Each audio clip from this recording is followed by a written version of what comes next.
अमेरिकी राष्ट्रपति Donald Trump की तरफ से ईरान के साथ किए गए ऐतिहासिक युद्ध विराम समझौते की स्याही अभी सूखी भी नहीं थी कि इजराइल और हिजबुल्लाह के बीच लेबनान में भड़की ताजा हिंसा ने इस पूरी कूटनीति को दांव पर लगा दिया है। भले ही कुछ दिनों के लिए पश्चिम एशिया में युद्ध की आग धीमी पड़ती दिखाई दी हो, लेकिन अब बारूद फिर से सुलगने लगी है। दरअसल पीस डील पर साइन होने के एक दिन बाद ही इजराइल ने लेबनान पर हमला किया, जिसमें कम से कम 18 लोगों की मौत हो गई।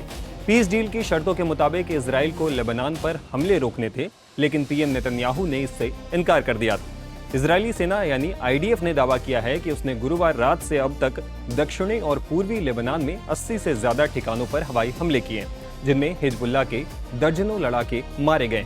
दूसरी तरफ हिजबुल्लाह के हमले में दक्षिणी लेबनान में 4 इजरायली सैनिकों की मौत हो गई है। इससे नाराज होकर इजराइल के राष्ट्रीय सुरक्षा मंत्री इतामार बेन गवीर ने तीखा बयान दिया। उन्होंने कहा कि पूरा लेबनान जलना चाहिए। हालात इतने बिगड़ गए कि अमेरिका और ईरान के बीच प्रस्तावित अहम वार्ता भी टालनी पड़ी। अमेरिकी मीडिया प्लेटफॉर्म एक्सियोस के मुताबिक इसकी वजह इजराइल के लेबनान पर लगातार हमला हो सकता है। CNN ने भी एक डिप्लोमेट के हवाले से बताया है कि ईरान ने कहा है कि अमेरिका पहले लेबनान पर हमले रुकने की गारंटी दे, तभी आगे की बातचीत होगी। दरअसल लंबी बातचीत के बाद अमेरिका और ईरान के बीच एक अंतरिम समझ बनी थी। समझौते के तहत ईरान के न्यूक्लियर प्रोग्राम पर पक्की सहमति बनाने और होर्मुज स्ट्रेट से जहाजों की आवाजाही को युद्ध से पहले की स्थिति पर लाने के लिए 60 दिन का समय तय किया गया था। इसी सिलसिले में स्विट्जरलैंड में अमेरिका और ईरान के बीच नई बातचीत प्रस्तावित थी। अमेरिकी उपराष्ट्रपति JD वेंस शुक्रवार रात को ही उड़ान भरकर स्विट्जरलैंड के छोटे से गांव ओबबर्गेन में एक पहाड़ी रिसोर्ट में अपने ईरानी समकक्षों से मिलने और तकनीकी बातचीत शुरू करने के लिए तैयार थे। उनके कर्मचारी और पत्रकारों का एक छोटा सा ग्रुप इस यात्रा की उम्मीद में वॉशिंगटन के बाहर ज्वाइंट बेस एंड्रयूज पर इकट्ठा भी हो गया था। वहीं व्हाइट हाउस के दर्जनों अधिकारी, एडवांस स्टाफ और मीडिया के और लोग वेंस के आने की तैयारी के लिए स्विट्जरलैंड में जमा हो गए। लेकिन फिर अचानक गुरुवार शाम को ये यात्रा रद्द कर दी गई। व्हाइट हाउस ने एक बयान जारी कर बताया कि वेंस, जिन्हें राष्ट्रपति डोनाल्ड ट्रंप ने बातचीत की अगुवाई करने के लिए चुना था और उनका प्रतिनिधिमंडल बातचीत के लिए तैयार था, लेकिन वे योजना को अंतिम रूप नहीं दे पाए और उपराष्ट्रपति वॉशिंगटन में ही रहेंगे। बताया जा रहा है कि वॉशिंगटन ने ये घोषणा अल मायादीन की एक रिपोर्ट के बाद की है। दरअसल अल मायादीन एक पैन अरब सैटेलाइट चैनल है जो राजनीतिक तौर से ईरान समर्थित लेबनानी आतंकवादी समूह हिजबुल्लाह से जुड़ा हुआ है।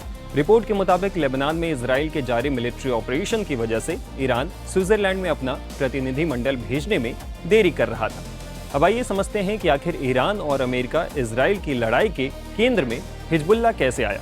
दरअसल लेबनान इस पूरे झगड़े में तब फंसा था जब 2 मार्च को हिजबुल्लाह ने इजराइल पर हमला किया था। इसके बाद इजराइल ने हिजबुल्लाह के खिलाफ बड़ी कार्रवाई शुरू की और दक्षिणी लेबनान में घुस गया।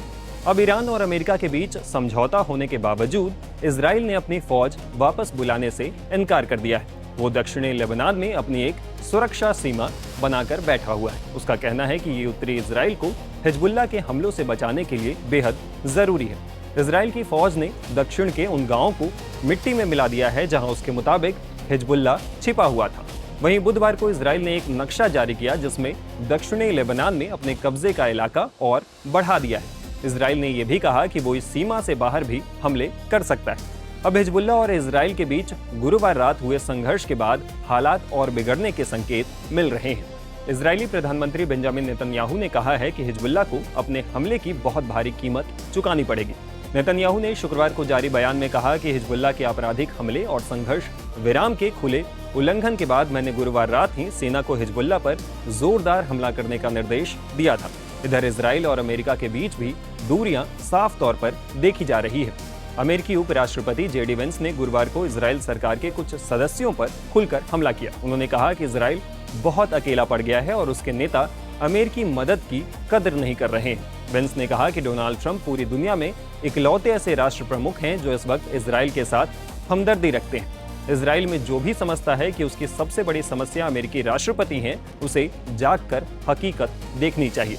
दरअसल इजराइल और अमेरिका ने मिलकर 28 फरवरी को ईरान के खिलाफ जंग शुरू की थी, लेकिन 8 अप्रैल के सीज फायर के बाद दोनों के बीच मतभेद बढ़ने लगे। नेतन्याहू जंग जारी रखना चाहते थे, जबकि ट्रंप उसे खत्म करना चाहते थे, क्योंकि ये अमेरिका में लोकप्रिय नहीं थी और वैश्विक अर्थव्यवस्था को हिला रही थी। अब ईरान और अमेरिका के बीच मौजूदा डील के मुताबिक 60 दिन के अंदर ईरान के परमाणु कार्यक्रम पर पक्की बातचीत होनी है। लेकिन ट्रंप ने यह भी कहा है कि जरूरत पड़ी तो हमले फिर से शुरू हो सकते हैं। मध्यस्थ अभी लेबनान में लड़ाई को शांत कराने पर ध्यान दे रहे हैं ताकि अमेरिका ईरान बातचीत फिर से शुरू हो सके। साफ है कि ट्रंप प्रशासन जिस कूटनीति के रास्ते से ईरान के साथ स्थायी समझौता तक पहुंचना चाहते थे, उस रास्ते में अब लेबनान सबसे बड़ी बाधा बनकर उभरता दिखाई दे रहा है। स्विट्जरलैंड वार्ता का टलना, जेडी वेंस का दौरा रद्द होना और सीमा पर लगातार बढ़ती हिंसा इस बात का संकेत है कि कूटनीति और युद्ध एक साथ नहीं चल सकते। अब पूरी दुनिया की नजर इस बात पर है कि क्या अमेरिका फिर से बातचीत की मेज सजा पाएगा या लेबनान की ये आग पूरे पश्चिम एशिया को एक नए और लंबे संघर्ष की तरफ धकेल देगी। सर, इजराइल की आपत्ति मिसाइल लेबनान वाला एंगल क्या मानते हैं?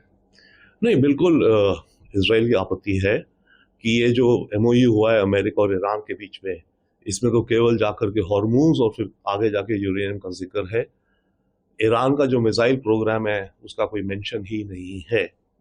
तो इजराइल को डेफिनेटली ये अपने लिए खतरा दिखता है और इजराइल इस पे अपनी सख्त कंडेम कर रहा है इस बात को। परंतु बात यह कि अमेरिकी एडमिनिस्ट्रेशन है, अब नेतन्याहू अभी तक तो अमेरिका से खेलते आए कि भाई आप मेरे सबसे closest of course friend trusting हैं, तो अब जब इतना आप डिपेंडेंट हो गए अमेरिका पे, तो अब जो अमेरिका कहेगा आपको करना तो पड़ेगा ही। इजराइल को दिक्कत क्या है सर?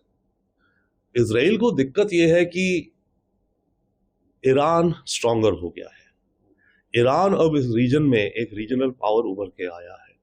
ईरान ने दो सुपर पावर, अमेरिका उसकी पूरी मिलिट्री माइट मिसाइल्स के सामने भी खड़ा होकर के, इजराइल के सामने भी, और हॉर्मूज को बंद रखा। हॉर्मूज इनफैक्ट एक नया सुपर वेपन पैदा हो गया इस जंग में। पहले तो केवल यूरेनियम की बात होती थी, पर अब बात निकली है कि हॉर्मूज, और ये ऐसा सुपर वेपन है, इसे मैं कहता हूं हॉर्मूजी पंजा, जिसपे अमेरिका ने पूरी कोशिश कर ली पर खोल नहीं पाया। तो ये बैटल टेस्टेड हो गया है। तो लॉन्ग टर्म में ईरान अब एक रीजनल पावर बन के उभर रहा है। नेतन्याहू का स्टैंड क्या होगा सर?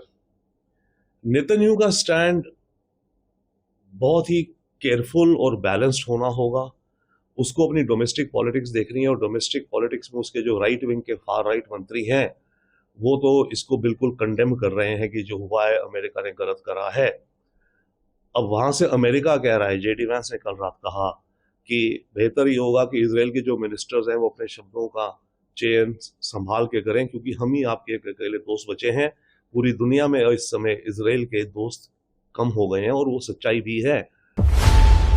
खबरों की रणभूमि में यहां शोर नहीं, सोच लड़ती है। जहां शब्द नहीं, फैक्ट्स वार करते हैं, और हर सवाल खोलता है सच की नई परत।